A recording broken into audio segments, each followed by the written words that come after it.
50 साल की स्मृति ईरानी और 51 साल का पोता। स्टार प्लस का शो क्योंकि सास भी कभी बहू थी 2 और आ गया है शो में अब तक का सबसे बड़ा हाई वोल्टेज ड्रामा।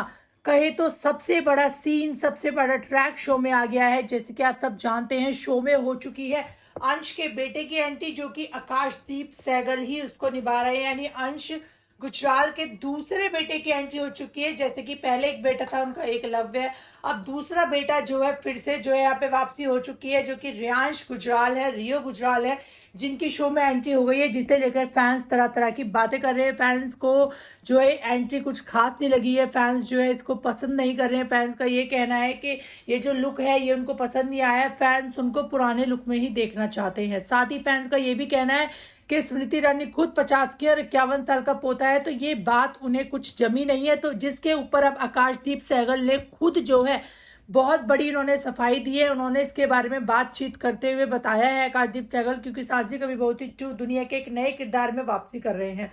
तुलसी ईरानी के बागी बेटे का अंश का किरदार निभाने के बाद अब वे रिब्यूट के अंश के बेटे तुलसी के पोते के रूप में नजर आएंगे। ये बदलाव शो के लिए एक तरह से पूरा चक्र पूरा होने जैसा है, लेकिन कई दर्शकों को कास्टिंग पसंद नहीं आई है। लोगों का मानना है कि आकाशदीप की उम्र तुलसी का पोता बनने की नहीं है।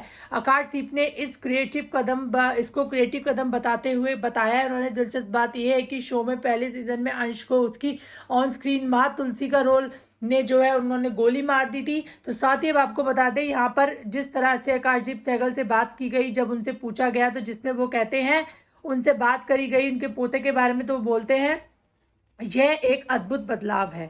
बेटे का किरदार निभाना विद्रोह के बारे में था, पोते का किरदार निभाना विरासत के बारे में है। पेशेवर तौर पर यह एक शानदार बदलाव है।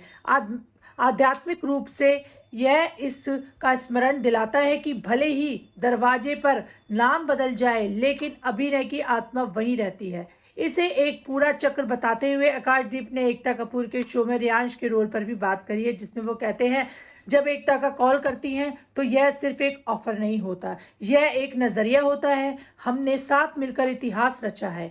इस विरासत को फिर से जीवंत करने के लिए एक खास तरह की शक्ति की जरूरत है। मुझे रियांश के किरदार के लिए चुनना सिर्फ कास्टिंग नहीं थी, असाधारण प्रतिभा को वापस लाने के एक रणनीति चाल थी। वहीं आपको बता दें, स्मृति ईरानी से साथ काम करने पर उनके बारे में आकाशदीप सहगल क्या कहते हैं, जिसमें उनका कहना है, हमारे बीच एक खास तालमेल है, हमें अभिनय की जरूरत नहीं, हम पूरे माहौल पर अपना अधिकार जमा लेते हैं। वो आधार स्तंभ है, मैं आग की तरह हूँ। जब हम दोनों एक साथ स्क्रीन पर होते हैं तो एनर्जी का एक अनूठा संगम होता है। इस तरह से यहाँ पे आकाशदीप सहगल उनके बारे में बात करते हुए कहते हैं, आकाशदीप ने लंबे समय बाद स्मृति ईरानी के साथ काम करने के अनुभव के बारे में खुलकर बात करी है, जिसमें वो यही सब बताते हैं। उनके मिलन को वो कहते हैं 2 उस्तादों का रिंग में लौटना बताया है उन्होंने। तो इस तरह से जो है यहाँ पर आकाशदीप सहगल ने अपने रोल के बारे में बातचीत करते हुए बताया है, जो कि फैंस काफ़ी ज़्यादा नाराज़ हो रहे हैं। तो उन्होंने इस बात की सफाई देते हुए बताया है। वेल, आप देखना इंटरेस्टिंग होगा कि आखिरकार अब जो है आकाशदीप सहगल की वापसी करने से शो में क्या नया ट्विस्ट आता है, शो की टीआरपी क्या रंग लेकर आती है। बता दें आपको, टीआरपी अभी भी नंबर बनी हुई है, तो देखना होगा कि आखिरकार रियांश के बाद क्या शो में नया ट्विस्ट आता है।